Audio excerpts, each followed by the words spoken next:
Half mind तिरंगा। भूख क्या होती है ये तो वही बता सकता है जिसका घर रोटी से खाली और पेट भूख की आग से भरा हो। दादी, और भूख लगी है। मेरी भूख अभी भी नहीं मिटी है माँ, मुझे और रोटी चाहिए। आज इतना ही था बेटा, चलो अब उठो और पानी पीकर सो जाओ। बच्चे बिना कोई प्रतिरोध किए उठ गए। इसी बात से स्पष्ट था कि इस तरह भूखे पेट सोना बच्चों के लिए नई बात नहीं थी। ऐसा कब तक चलेगा बहू? कब तक हम यूं ही पिसते रहेंगे?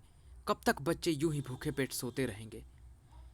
पिसना हमारी नियति है माँ जी, और भूखे रहना हमारे भाग्य में लिखा है। अगर ऐसा ना होता, हमारे परिवार को चलाने वाला जेल की काल कोठरी में ना बैठा होता। करुण पुकार से भर गए बुढ़िया के स्वर। हे भगवान, ये कैसा इंसाफ है तेरा? इससे अच्छा तो तू हम सबको मार ही दे। तेरी पुकार भगवान ने सुन ली बुढ़िया। तुम सबको मारने हम यमदूतों को भेज दिया उसने, और इधर तुम मरोगे, उधर कानून फांसी देकर तेरे बेटे और इन बच्चों के बाप विशंभर को मार डालेगा। अपने पोतों और बहू की आत्मा के साथ यमराज के दरबार में अपने बेटे विशंभर का इंतजार करना। वो तुम्हारे पीछे पीछे ही वहां पहुंचेगा। नहीं, मैं तुम्हें ऐसा नहीं करने दूंगी, कमीनो। ठाड़। हमें रोकने का विचार अपने दिमाग से निकाल कर अपने बच्चे और अपनी बूढ़ी सास को संभाल, ताकि तुम सबकी आत्माएं इकट्ठी यमराज के पास पहुंच सके। और ये तुम्हारी खुशकिस्मती है, हम तुम सबको इसी घर में जलाकर मार रहे हैं, वरना तुम जैसे भूखे नंगों को तो कोई चिता की अग्नि भी नहीं देता। उस बदमाश के हाथ से छूटकर वो भभकती मसाल चार शरीरों को जिंदा ही चिता की आग में झोंकने के लिए बढ़ चली। लेकिन जुल्म की वह आग उन मजलूमों तक पहुंच पाती उससे पहले ही उन तक पहुंचा वह कपड़ा। अरे ये क्या?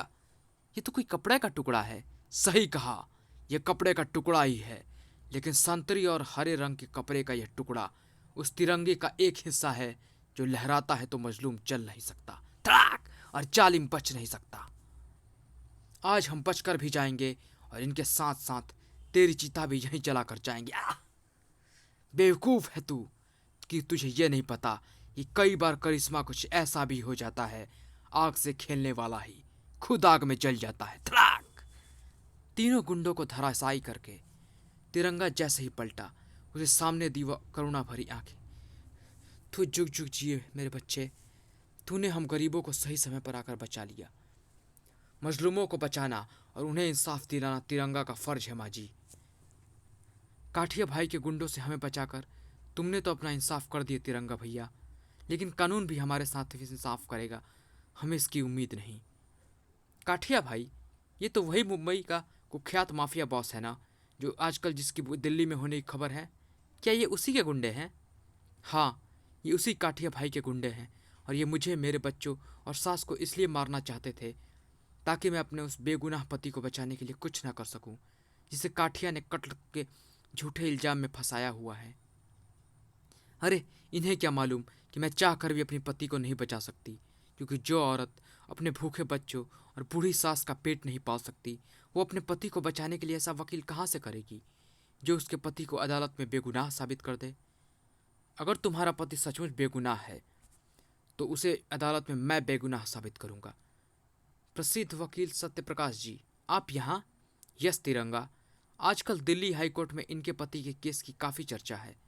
बेंगलोर से एक केस को निपटाकर जब मैं दिल्ली पहुंचा तो मैंने भी वह चर्चा सुनी, और फिर मैं इनकी पैरवी करने के लिए इनकी इजाज़त लेने यहाँ चला आया।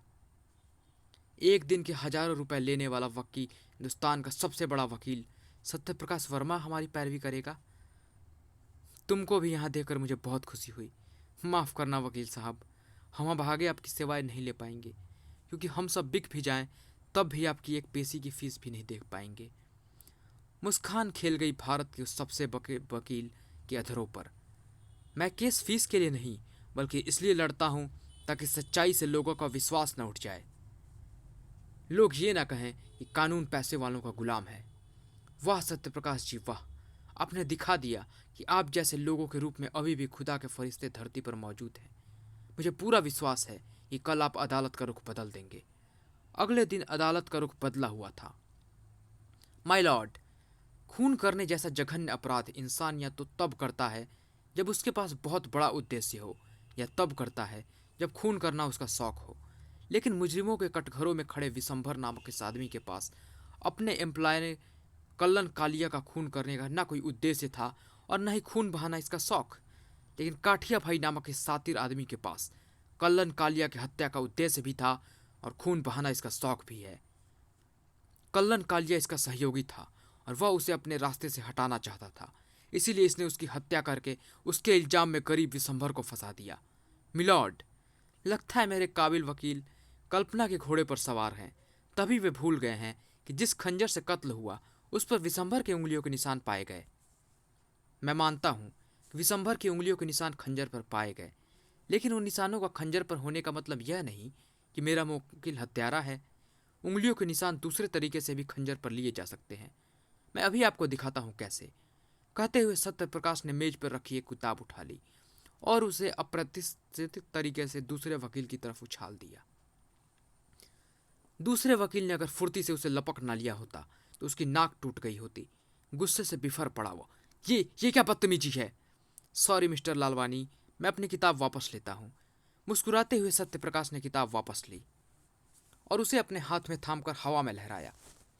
अदालत में किताब फेंकने की गुस्ताखी की माफ़ी चाहता हूं मिलॉर्ड, मगर अपना सबूत पेश करने के लिए मेरा ऐसा करना जरूरी था। कृपया गौर कीजिएगा, हम इस किताब को खंजर मान लेते हैं और यह खंजर इस समय मेरे हाथ में है। मैं इस खंजर से अपने किसी दुश्मन का खून कर देता हूँ। पुलिस को उसका पता चलता है, वह जांच करती है और फिंगरप्रिंट्स एक्सपर्ट की रिपोर्ट पर कत्ल करने वाले को ही गिरफ्तार कर लेती है। लेकिन कत्ल करने के बाद भी पुलिस मुझे गिरफ्तार नहीं करेगी, बल्कि मिस्टर लालवानी को करेगी, क्योंकि इस खंजर पर मेरे नहीं मिस्टर लालवानी की उंगलियों को निशान है। मैंने तो इसे जब भी पकड़ा रुमाल की सहायता से पकड़ा। सत्यप्रकाश की उस दलील को सुनकर सभी स्तब्ध और जज साहब प्रभावित हुए बिना न रह सके। तुम्हारी दलीलों में दम है मिस्टर सत्यप्रकाश, इसलिए यह अदालत परसों तक इस आदेश के साथ मुलतवी की जाती है कि बचाव पक्ष में तुम्हारे पास जो भी सबूत होगा तुम परसों उन सभी के साथ अदालत में पेश होगे। Thank you my Lord, thank you. सबसे पहले तिरंगा ही उसे बधाई देने पहुंचा। बधाई हो सत्यप्रकाश जी, आज अदालत में आपने दिखा दिया कि आप जल्द ही दूध का दूध और पानी का पानी करके विशंभर को बेगुनाह साबित कर देंगे और हत्यारे काठिया भाई को फांसी के फंदे तक पहुंचा देंगे। ऐसा करना बहुत जरूरी है तिरंगा। ऐसा होगा तभी तो सच जीतेगा और झूठ हारेगा। नहीं नहीं, हम कभी नहीं हारेंगे और सत्यप्रकाश कभी नहीं जीतेगा। फिक्र मत करो साठिया, तुम्हारे भाई काठिया को फांसी के फंदे तक पहुंचाने की कोशिश करने वाला वकील सत्यप्रकाश खुद अपने आप को फांसी लगा लेगा और उसे ऐसा करने के लिए मजबूर करेगा हाफ माइंड। जल्द ही शहर में कुछ ऐसा घटने वाला था जिसमें तिरंगा का दिमाग पूरी तरह उलझ जाने वाला था। लेकिन फिलहाल तो तिरंगा का दिमाग कहीं और ही उलझा हुआ था। माता के दर्शन के लिए झंडे वाली माता के मंदिर की तरफ उमड़ी भक्तों की भीड़ बता रही है आज से पवित्र नवरात्रि शुरू हो चुकी है। मुझे भी माता के मंदिर में जाना चाहिए, क्योंकि माँ के दर्शन तो मुझे भी करने हैं। पूजा करती माँ के पास खड़ी शिखा संदिग्ध हो उठी। वह युवक बड़ी देर से मुझे और माँ को घूर रहा है। क्या इरादे हैं उसके? कहीं वह कोई चोर उचक्का तो नहीं जो पूजा के बहाने यहाँ चेन पर्स वगैरह झपटने आया है? मुझे मम्मी के साथ इससे बचकर निकलना होगा। आओ शिखा। शिखा ने माँ के साथ उस युवक से बचकर निकलने की कोशिश तो की, लेकिन बच न पाई। ओह! लेकिन वह कुछ बोल पाती उससे पहले उस युवक के हाथों से पूजा की छड़ी छूटी और माँ के कदमों में जा गिरी। संभल कर बेटा, ये माँ की पूजा की थाली है। इसमें रखे फूल माँ के चरणों में ही चढ़ने चाहिए। फूल तो माँ के चरणों में ही चढ़े हैं, लेकिन फिर भी आप कहती है तो मैं इन्हें बटोर लेता हूँ। नीचे झुके उस युवक ने फूल उठाने के साथ साथ मिसेस शर्मा के चरण भी छू लिए। इसी के साथ मिसेस शर्मा के मुंह से निकला, अब है? ओह वाह, आखिर तुमने मुझे पहचान ही लिया। तेरे हाथ के स्पर्श को मेरे पांव खूब पहचानते हैं शैतान। चल अब खड़ा हो और बता ये सब क्या है? तो तुम अभय भैया हो? मैं समझी कोई चोर लुटेरा होगा ना, जो तेरी चेन खींचने के लिए तुझे घूर रहा है। क्यों? बिल्कुल बिल्कुल यही समझी थी मैं। लेकिन आप इस रूप में कैसे अभय भैया? विस्तार से जानने के लिए पढ़े तिरंगा सीरीज के पूर्व प्रकाशित कॉमिक्स एक्स फाइल और RDX। अभय के चेहरे पर कुख्यात आतंकवादी एक्स के चेहरे के बाद मैंने अब यह नया चेहरा अपने चेहरे पर चढ़ाया है और साथ ही नया नाम भी धर लिया है, भारत। भारत कुमार नाम है मेरा। तुम और मम्मी मुझे इसी नाम से पुकारो, क्योंकि दुनिया की नज़र में हम अभय को एक्स के हाथों मरवा चुके हैं। उपरोक्त के विषय में तिरंगा की सीरीज की पूर्व प्रकाशित कॉमिक्स मुजरिम और देशभक्त नामक कॉमिक्स पढ़े। तुमने नया चेहरा और नाम हासिल कर लिया, ये तो बहुत अच्छा हुआ भारत बेटा। अब तुम इस रूप में आराम से हमारे साथ रह सकते हो। आओ घर चलें। नहीं माँ, अभी मैं आपके साथ एक ही घर में नहीं रह सकता, क्योंकि आपके साथ रहकर मैं एक बार फिर लोगों और पुलिस को यह सवाल करने का मौका नहीं दूंगा कि मैं कौन हूँ और कहाँ से आया हूँ। इसलिए हमारी भलाई इसी में है कि मैं आपसे अलग रहूँ और तब तक आपके पास रहने के लिए ना लौटूँ जब तक मैं अपना अभय वाला असली चेहरा ना हासिल कर लूँ। तू पागल तो नहीं हो गया जो हमसे अलग रहने की बातें कर रहा है? समझने की कोशिश करो माँ, मेरा आपसे अलग रहना बहुत ज़रूरी है, लेकिन आप चिंता ना करें। दूर रहकर भी मैं सदा आपके आसपास रहूँगा, और मैं सिर्फ शारीरिक रूप से ही तो आपसे दूर रहूँगा, आत्मिक रूप से तो मैं सदा आपके पास रहूँगा। कभी भी आंखें बंद करके देख लीजिएगा, मैं आपको इस शैतान की नानी की चुटिया खींचते आओ और आपके चरणों में छिपा नजर आऊँगा। आशीर्वाद दे माँ कि तेरा यह बच्चा इस नए रूप में अपने सभी धर्म और कर्तव्यों को निभा सके। जा मेरे बच्चे, देवी माँ तुझे सफल करे। एक बार फिर माँ के चरण स्पर्श करने के बाद भारत वहाँ नहीं रुका। आंसू बहाती माँ और शिखा को छोड़कर तुरंत ही वहाँ से रवाना हो गया वह। अच्छा हुआ माँ के चरण स्पर्श करने के बाद मैं वहाँ नहीं रुका, वरना माँ और शिखा के आंसुओं से भरी आंखें देखकर मेरी भी रुलाई फूट जाती। रो नहीं रहा था भारत का वो सच्चा सपूत, लेकिन उसके चेहरे के भाव देखकर कोई भी बता सकता था कि अपने आंसुओं को अपनी आंखों में कितनी मुश्किल से रोके हुआ था वह। अचानक सामने के दृश्य ने उसके चेहरे के भाव को एक झटके से बदल दिया। अरे, वो कार वाला क्या कर रहा है? ट्रेन आने वाली है और वो अपनी कार को फाटक के साइड वाली रास्ते से निकालकर फाटक के अंदर ले जा रहा है। लगता है बहुत जल्दी में है, लेकिन उसकी यह जल्दबाजी बेकार है। इधर वाले फाटक की तरह दूसरे वाले फाटक की साइड में इतनी जगह नहीं कि वहां से होकर उसकी कार परली तरफ निकल जाए। उसे वापस लौटना होगा। अरे, ये उसने क्या किया? कार को पटरी के बीचों बीच ले जाकर खड़ा कर दिया। क्या उसे नहीं मालूम कि ट्रेन आने वाली है? शायद मालूम है, तभी वो कार को बैक करके पटरी से हटा रहा है। अरे, उसने कार को बैक करके पटरी से हटाया और फिर आगे बढ़ाकर उसे पटरी पर खड़ा कर दिया। कभी वो कार को पटरी से हटा रहा है, कभी दोबारा पटरी पर खड़ा कर रहा है। क्या तमाशा कर रहा है वो? ओह, कू! अचानक भारत के साथ साथ उस तमाशे को देखते हर व्यक्ति को उस आवाज ने चौंकाया, जो उस ट्रेन के हलक से गूंज रही थी, जो तूफान की गति से उधर ही भाग जा रही थी जहां वो तमाशा हो रहा था। वो सुपरफास्ट ट्रेन बेहद तेजी से इधर ही बढ़ती आ रही है, लेकिन कार के ड्राइवर को उसका गुमान भी नहीं है। वो तो अभी भी अपनी कार को पटरी पर आगे पीछे कर रहा है। इसका मतलब साफ है, वो मरना चाहता है, लेकिन मैं उसे मरने नहीं दूंगा। तमाशा बीनों की भीड़ में से सिर्फ भारत को ही कार के ड्राइवर को बचाने की सोची थी, लेकिन कार के पास पहुंचकर उसे पता चला कि कार के ड्राइवर की जान बचाने के चक्कर में उसने अपनी जान को मुश्किल में फंसा लिया है। कू! ओह, कार के सभी दरवाजे लॉक तो हैं, साथ ही सभी शीशों पर काली फिल्में भी चढ़ी हैं। ऐसे में चीख कर उसे अपनी बात समझाने की कोशिश करना बेकार है, लेकिन उसे पल प्रतिपल पास आती मौत से बचाना तो जरूरी है। इसलिए मुझे कार के बोनट पर चढ़ के सामने के शीशे को फोड़ना होगा, खनाक। फिर ड्राइवर को पकड़कर कॉर से खींचकर कार से कूदना होगा। उफ, अगर मैंने एक सेकंड की भी देरी की होती तो कार के साथ साथ हम दोनों के शरीर के चिथड़े उड़ जाते। मौत टल चुकी थी, लेकिन हैरानी अभी भी बाकी थी। सत्यप्रकाश जी, आप तो हिंदुस्तान के प्रसिद्ध वकील हैं। आप आत्महत्या करना चाहते थे, पर क्यों? आह, पता नहीं क्यों, लेकिन मुझे थोड़ी देर पहले लग रहा था कि मुझे आत्महत्या करनी भी चाहिए और नहीं भी करनी चाहिए, लेकिन अब मेरे दिमाग में ऐसा कोई विचार नहीं आ रहा। मैं अपने केस के एक सिलसिले में परेशान हूँ। लगता है उसी वजह से मुझे टेंशन हो गई है, जिसकी वजह से वो बेवकूफ़ी कर रहा था। बाय द वे, तुमने मेरी जान बचाई, इसके लिए शुक्रिया। कहो, मैं तुम्हारा यह एहसान उतारने के लिए क्या करूँ? यह एहसान नहीं, मेरा फ़र्ज़ था। वेरी गुड, तुम तो बड़े ही दिलचस्प नौजवान हो। नाम क्या है तुम्हारा? करते क्या हो? मेरा नाम भारत कुमार है। फ़िलहाल तो मैं कोई काम की तलाश कर रहा हूँ। जिस दिन काम मिल जाएगा काम करूँगा। ऐसा है तो तुम आज से ही काम करना शुरू कर दो, क्योंकि मैं तुम्हें अपने असिस्टेंट का काम दे रहा हूँ। बोलो, मंजूर है? आप जैसे वकील का सहायक बनने का सौभाग्य भला कौन छोड़ना चाहेगा? गुड गुड, चलो चलो मेरे साथ, मैं तुम्हें आज से ही काम पर लगा देता हूँ। जल्द ही भारत सत्यप्रकाश एसोसिएट्स के शानदार ऑफिस में सत्यप्रकाश के सामने मौजूद था। यह काठिया भाई बनाम विशंभर के उस केस की फाइल है जिसने आजकल मेरे दिमाग को उलझा रखा है। इसकी स्टडी करो, यह तुम्हारे दिमाग के बंद खिड़की दरवाजों को खोलने के काम आएगा। कल इस केस की कोर्ट में तारीख है। मैं इसमें तुम्हारी राय चाहता हूँ। Okay sir. सत्यप्रकाश जी के साथ मुझे बहुत कुछ सीखने को मिलेगा। उस केस की फाइल का बड़ी बारीकी से अध्ययन करने के बाद भारत एक ही निर्णय पर पहुंचा। इस फाइल में आपने जिन सबूतों और गवाहों का जिक्र किया है उससे सब साफ लगता है कि गरीब विशंभर को फंसाया गया है। असली कातिल तो काठिया भाई है। गुड। मैंने तुम्हें अपना सहायक बनाकर गलती नहीं की कि तुम बहुत समझदार हो। Thank you sir. अब देखना मैं सारे सबूतों और गवाहों को कल अदालत में पेश करके कैसे यह साबित करता हूँ कि इस केस में गुनाहगार अगर कोई है तो सिर्फ काठिया भाई।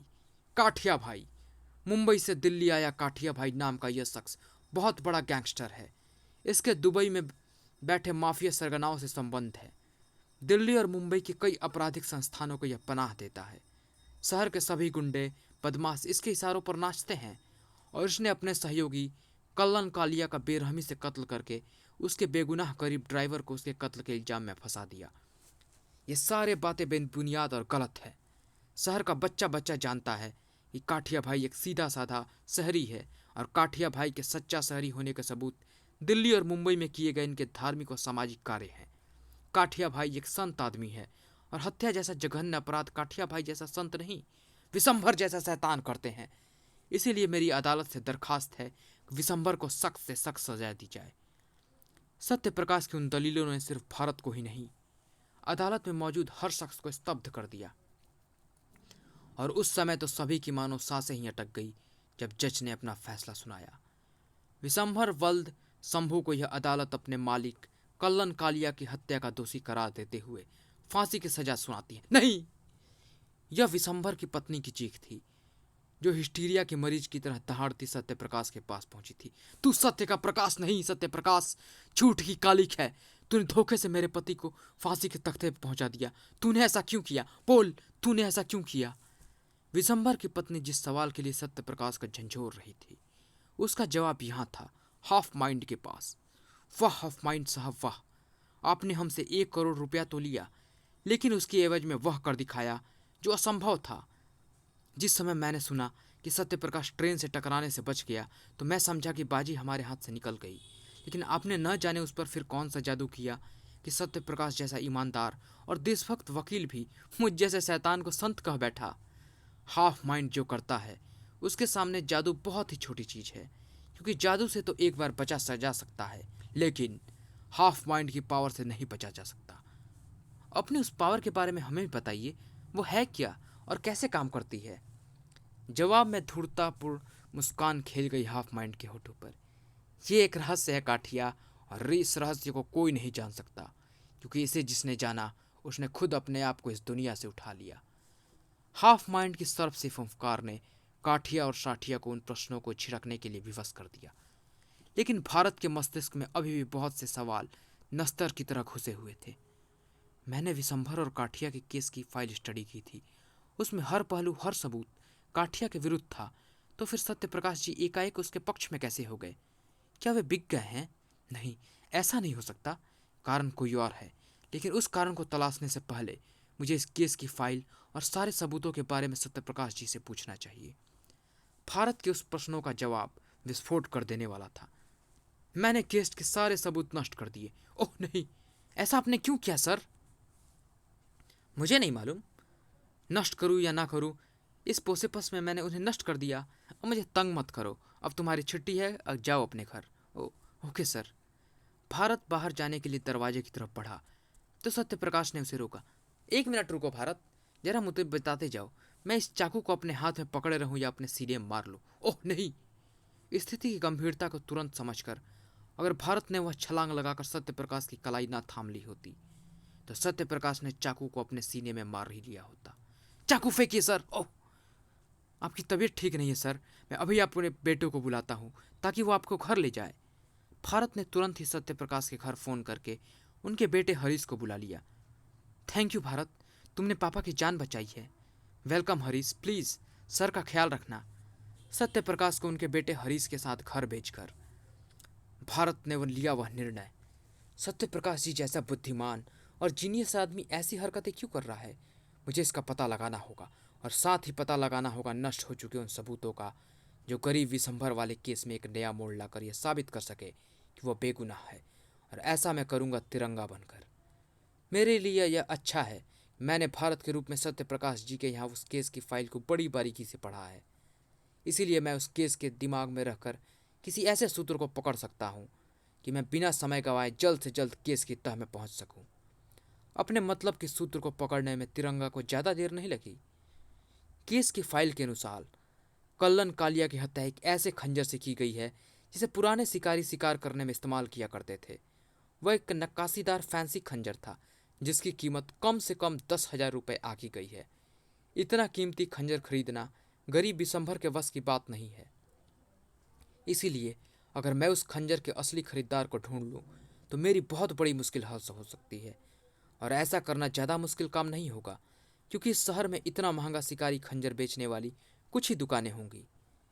तिरंगा की तलाश शुरू हो चुकी थी और जैसे जैसे उसकी तलाश आगे बढ़ रही थी वैसे वैसे वह अपने तलाश के निशान पीछे छोड़ता जा रहा था। और जैसे जैसे उसकी तलाश के निशान पीछे छूट रहे थे वैसे वैसे उसकी तलाश चर्चा का विषय बनती जा रही थी। गजब हो गया हाफ माइंड साहब।